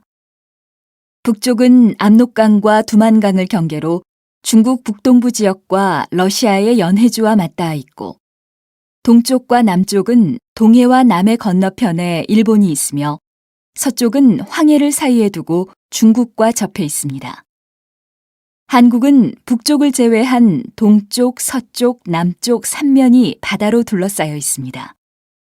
이렇게 3면이 바다로 둘러싸인 지형을 반도라고 하는데, 한국에 한을 붙여서 우리나라를 한반도라고 하지요. 유럽에 있는 이탈리아, 그리스 같은 나라도 우리나라처럼 반도 모양을 한 나라입니다. 대한민국 국토의 70% 정도가 산지인데, 특히 동쪽과 북쪽, 강원도와 북부 지방에 많이 있습니다. 산지가 많건만 높은 산은 많지 않습니다. 오랜 세월 동안 비바람에 깎여 산의 높이가 많이 낮아졌기 때문입니다. 국토의 북쪽과 동쪽에는 산지가 많고 서쪽과 남쪽에 비해 큰 도시가 적습니다. 대한민국에는 여러 개의 산맥이 있는데 그 중에서 중심이 되는 등줄기 산맥은 태백산맥입니다. 태백산맥이 동해안 쪽에 높이 솟아있기 때문에 우리나라는 동쪽이 서쪽보다 높습니다. 강원도 대관령 주위에 발달한 고원 지역은 젖소와 양을 기르는 목축과 고랭지 농업으로 유명합니다. 평야는 대한민국 국토의 30%도 안 되는데 대부분 큰 강의 하류 지역에 있습니다. 한강을 비롯하여 대한민국의 큰 강들은 거의 동쪽에서 서쪽으로 흐르는데 그건 동쪽이 높고 서쪽이 낮기 때문입니다. 하천의 하류에는 논농사를 지을 수 있는 평야가 발달했습니다. 한강 하류의 김포평야, 안성천 하류의 안성평야, 금강 하류의 논산평야, 만경강과 동진강 하류의 호남평야, 낙동강 하류의 김해평야 등이 대표적인 평야입니다. 삼면이 바다로 둘러싸인 대한민국의 해안은 그 모습이 저마다 다른데 서해안과 남해안은 해안선이 매우 복잡하고 밀물과 썰물의 차이가 커서 갯벌이 발달하였습니다. 동해안은 해안선이 비교적 단조롭고 모래사장이 크게 발달해 있어 해수욕장으로 많이 이용됩니다. 특히 남서해안은 2,000개가 넘는 섬이 집중적으로 분포된 세계적으로 유명한 다도해 지역입니다. 과거에는 지형적 영향으로 지역 간의 왕래가 자유롭지 못했기 때문에 지역 간의 언어나 문화의 차이가 크게 나타났다. 하지만 교통수단이 발달하여 지역 간의 왕래가 자유로워지고 통신수단과 대중매체가 발달하여 각 지역이 쉽게 영향을 주고받을 수 있게 됨에 따라 각 지역의 고유 문화가 많이 획일화되고 있는 실정이다. 한국어에는 표준어의 바탕이 되는 서울말 외에도 지역마다 자연스럽게 생겨난 방언들이 존재한다. 그리고 이러한 방언 역시 조금씩 사라져가고 있어 안타까울 따름이다. 특히 표준어 중심의 교육이 이루어지면서 방언이 표준어보다 하위 언어라고 생각하는 사람들이 있고 특정 지역의 경우 방언은 이제 나이가 있는 사람들만 쓰고 있는 게 고작이다. 방언에는 그 지역 사람들의 문화와 역사가 고스란히 담겨 있다. 따라서 언어와 문화의 원형을 보존하고 한국 언어 문화의 다양성을 높이기 위해 사라져가는 방언을 지키고 계승하려는 노력이 필요할 것이다. 가. 말은 인간의 사고를 가장 구체적으로 반영하는 수단이며 일상생활에서 가장 중요한 의사소통의 수단이다. 이러한 말에 관심을 가진다면 지역에 따라 표준어와 다른 그 지역 고유의 표현이 사용되고 있음을 알 수 있다. 예를 들어 표준어 어디 가십니까? 를 경상도에서는 어디 가십니까? 또는 어디 가니껴? 또는 어디 가는겨? 라고 말한다. 또한 전라도에서는 어디 가시오? 또는 어디 가시지라? 충청도에서는 어디 가세요? 제주도에서는 어디 감숫과? 또는 어디 감내까? 라고 말한다. 이와 같이 지역에 따라 달리 사용되는 말을 표준어와 구별하여 방언이라고 한다. 나. 이러한 방언은 어떻게 형성되었을까? 다음과 같은 가정을 해보자. 한 언어는 처음에 하나의 체계를 가지고 있었다. 그러나 그 언어를 쓰던 사람들 중에 일부가 다른 곳으로 거주지를 옮겼다.